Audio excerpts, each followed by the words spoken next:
in a year, which would be to the end of 44. And by that time, we were ready to take over and move them in and so forth. Now, in that group, there were 55 who already had PhDs, you see. So it was a very good group. The only one I had any trouble with had been a district attorney in Indiana and a Republican politician. And I had trouble with him over certain things. For example, the Civil War in Spain. I gave them the truth of the Civil War in Spain. I mean, this was not a communist revolt against the Catholic Church or something like this, you see, and that's what this guy was. So this is the substance of the book, Tragedy and Hope. Did you know while you were working on this? No. I was just trying to, keep a day-to-day basis. You realized at the end of the accumulation of research and... Well, yes, I knew a hell of a lot more about most of this than most people. Now, I then spent 20 years writing it, from 45 to 65, and put it in, do you see, in 65. In the meantime, I had written a shorter book, which 15 publishers had rejected, and I had set it aside. I wrote it the first time in the only summer I had off, which was 1942. In that whole period, I went for 20 years without any time off. No sabbaticals, no anything. From 42 to 61, when I took off and went to England and did research. And then I got another sabbatical in 71, when I again went to England on a sabbatical.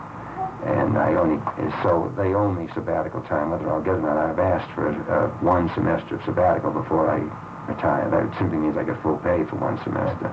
Instead of half pay or whatever it is. I don't know what it is. I can't even look in. I don't have time to look into it. But in any case, I worked out all of these things, and my first book had been rejected by 15 publishers. I had written it first in the summer of 34.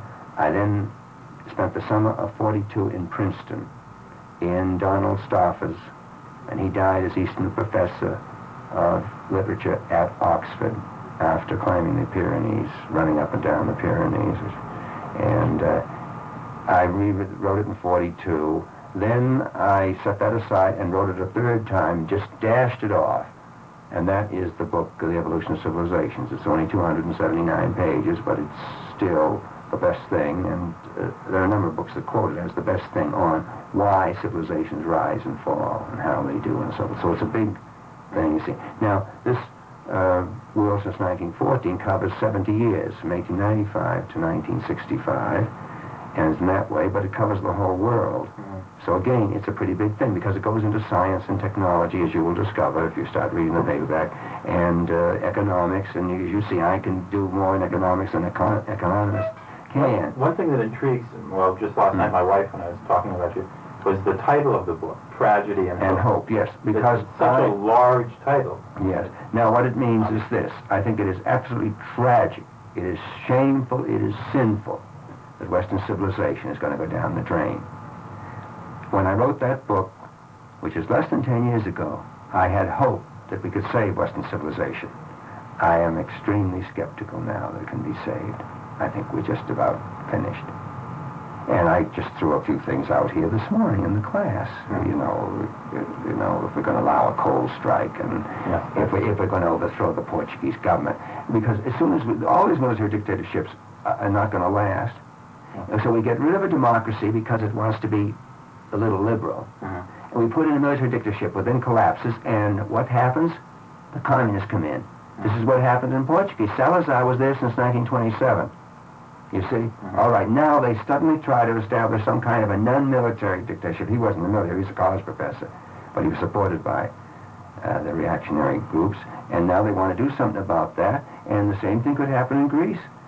They're now going to probably, in Greece, try these generals who established the military dictatorship because we got them to do it, you see?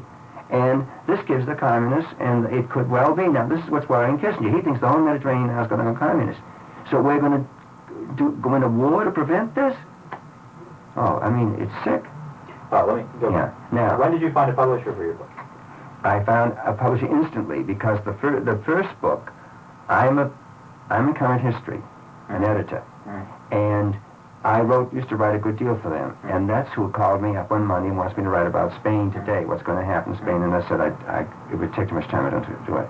So the people at Current History said to me, in 1960.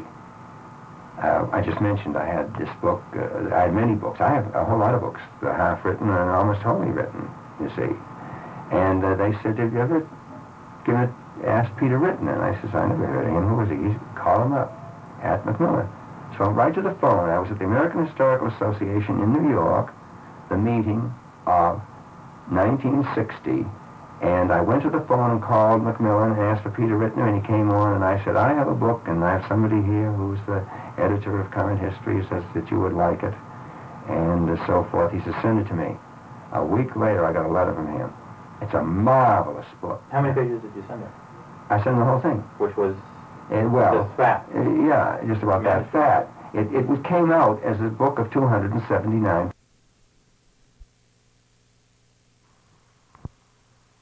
Accepted it within a week. Which book is this now? This is the first one. First book. Okay, right. Okay. This is 1961. You Right. find all of this in Who's Who. You see the dates. Yes. You see. All right. That's how I got my first book published. Now, when I signed the contract for that, 1961, they made me agree that I would give them my next book. Sure. You see?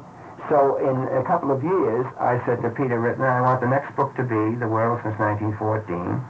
And he said, "Okay, let's sign a contract." He didn't say anything like, "That's a rather large subject, Carroll"? Peter Rittner thinks I am the greatest writer around. Okay. Is he an editor? He's gone, left him. Okay. You see, now here's what happened, and I don't know whether we want to get this on tape, but I'll put it on tape. But look, you've got to be discreet. Sure. You know, you have to protect my future, Sure. as well as your own. Sure. All right. When Tragedy and Hope was signed, the contract, and right up to the last minute, which would be the spring and summer of '66, they were planning to bring it out in 2 volumes, boxed, for $17.50. Macmillan had been bought from Harold Macmillan at the Macmillan Company of England for $5 million, because he needed the cash. In the summer of '66, a holding company, Collier Books, which originally was Morgan, and they published Collier's magazine. Remember Collier's Weekly and stuff? All right. Collier's Books, now I don't know who controls it now, and it's one of these holding companies, came in. They bought up the Free Press, in Illinois. They bought up Brentano bookstores. They bought up Macmillan. They came in and they looked at what they'd bought and they said, "You're spending money wild and you're not taking in money. We got to stop it." The accountants took over. Yeah. So they said, "No advertising on any books that are published for the next 6 months. You spent too much on advertising." And the editors like Peter Rittner screamed and said, "We're not going to stay if this is the way you're going to do things." So they said, "All right, 1 ad for each book." All right, I got 1 ad for Tragedy and Hope, and it was a 1/4 page in the New York Times book review, I believe. That's all. How do you spell Rittner's name? Ritner. Peter Rittner. I imagine he's in Who's Who. He should be. Anyway, he has since left them. I don't know what he is doing. He still lives in the same place that I visited him in Riverside Drive up near the George Washington Bridge. But he works for some World Book thing of something. There's World Publishers. Something else. And what he does, I don't know, because he's never got in touch with me since he left. And they also did not come out with the 2 volumes, right? No. And then when they saw it, they said, "Oh, this is going to cost too much. Cut it to 1 volume and cut the price $5." So that made it $12.50, but they never sold it at $12.50. They made it $12.95. So this is what it was sold. Now it went out of print. That was '66. It went out of print in '68. But in '68, Collier Books got in touch with me. I don't know how or why, and said, "We'll bring out the last half of this as a paperback," and that's what I gave you. That came out in '68. Right. And that, I think, is still in print. But I can't get an answer. I can't get a straight answer to any question from them.